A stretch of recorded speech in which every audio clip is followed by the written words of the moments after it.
y'all come with me to Iceland to celebrate my 30th birthday. So we left on a Friday night and we took Play Airlines, which was a red eye. So we actually ended up in Reykjavik around 5:30 a.m. Now, the original plan was to go to the Blue Lagoon until it was time to check into our hotel at 2, but the Blue Lagoon is currently closed due to volcanic activity. So we actually had a lot of time to kill, but we ended up getting our rental car, which was a pretty easy process. There was a bakery that was open right down the street. It smelled amazing. I had gotten a Cinnabon and a cappuccino, and Josh had an espresso with a bacon and ham croissant. So after Googling some stuff, we actually ended up driving 2 hours to this place called the Secret Lagoon, which was so cute, guys. This is actually the oldest pool in Iceland. When we got here, it was 20 degrees outside and it was so cold. But as soon as we stepped in the water, I instantly felt so much better. It was so warm and the scenery was amazing. So we spent about 2 hours there and hung out and relaxed. And then we spent some time walking around to look at the other hot springs that you cannot get into. Then we went back downtown to Reykjavik, walked around a little bit, checked into the hotel, which was so beautiful. We stayed at the Canopy Hotel. We also had dinner at the same hotel, which was so good. And then some strangers sang happy birthday to me, which is so funny. Happy birthday to you. Thank you.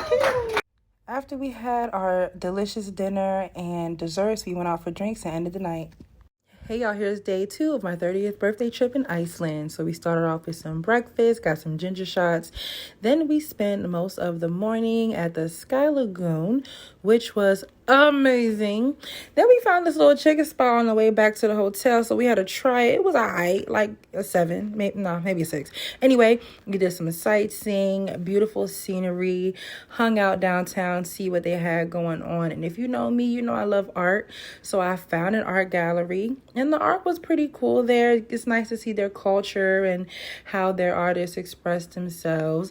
And then we went to another museum that had this really cool feature of like an ice glacier, so you can walk through an ice glacier, and it really is cold. Like, it was 10 degrees in there, and we explored that and we had fun for the rest of the night. Bye.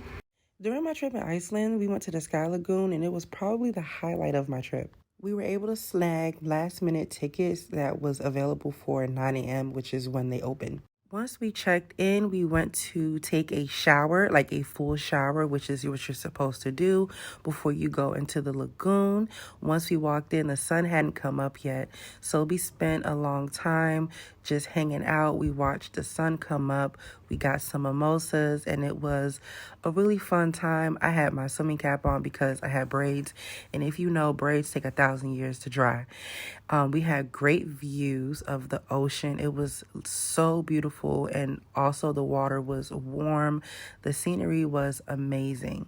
Now, the Sky Lagoon has a 7-step ritual, and the lagoon is the first step, where you just kind of hang out in the geothermal waters, relax, and soak up the views.